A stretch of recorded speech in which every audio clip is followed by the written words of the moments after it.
I think they were all just really good friends around the Imagine time. I remember the day John came down. He was so happy with what Phil was doing with his album. He said, "Here, take these," and it was the keys to his Rolls Royce outside. And he gave him his white Rolls. He said, "No, you're doing a really good job." It was the one that was painted with flowers and all that stuff, right? So Phil said, "Why?" He said, "No, I want you to have it." He said, "You're doing a great job in here." And I was like, "Wow, you got any more of those lying around?" I'll take one. Uh, Funny, but I never saw any bickering. Actually, if you go to the making of Imagine, there's a movie thing, a documentary of some kind, and when we first started doing Imagine, the everybody started playing at the very beginning of the song, and I thought, well, I just had this thing in my mind thinking, John sings and plays this so well, like, why doesn't he do the first verse just by himself? So in the movie, it's got me sitting on the console in the studio. John sat here and Phil Spector, and I said, John, I said, you might want to try thinking about doing the first verse by yourself. And then he looks at Phil and he goes, you might have something there. And that's how the arrangement changed, because I happened to mention that we shouldn't come in until the next part, kind of thing. So, I get part of the crediting for arranging it.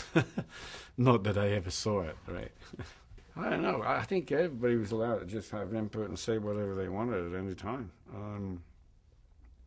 John he was pretty strong-minded in the way that he pretty much had it in his head how he wanted it to sound.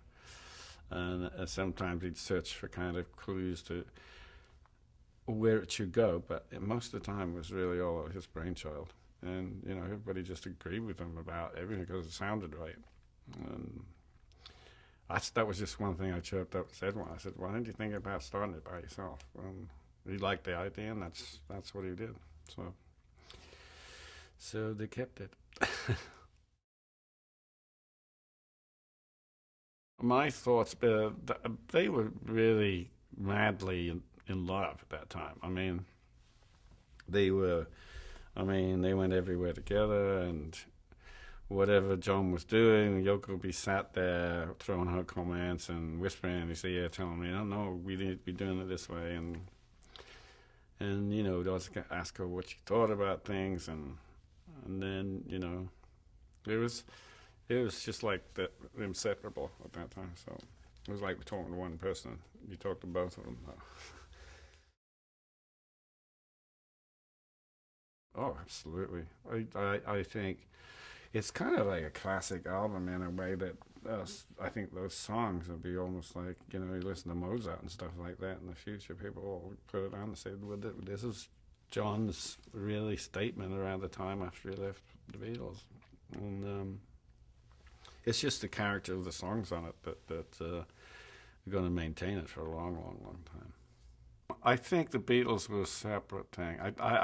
I kind of never really relate his solo stuff to the Beatles for some reason, because it sounded different when the four of them played together, and the sound they created together, like the Beatles sound. The solo works after that were more individual kind of expressions of their direction. But only the Beatles stuff had that collective thing of all of them together. And so I could compare it, but I don't know why you need to do that, though. It's you got a song like All You Need Is Love and Imagine, the classics. And we grew up, all of us grew up with that stuff, but I think the direction they went in it individually was also a good choice, because it just showed you who they really were, but when they came collectively together, that's what you got.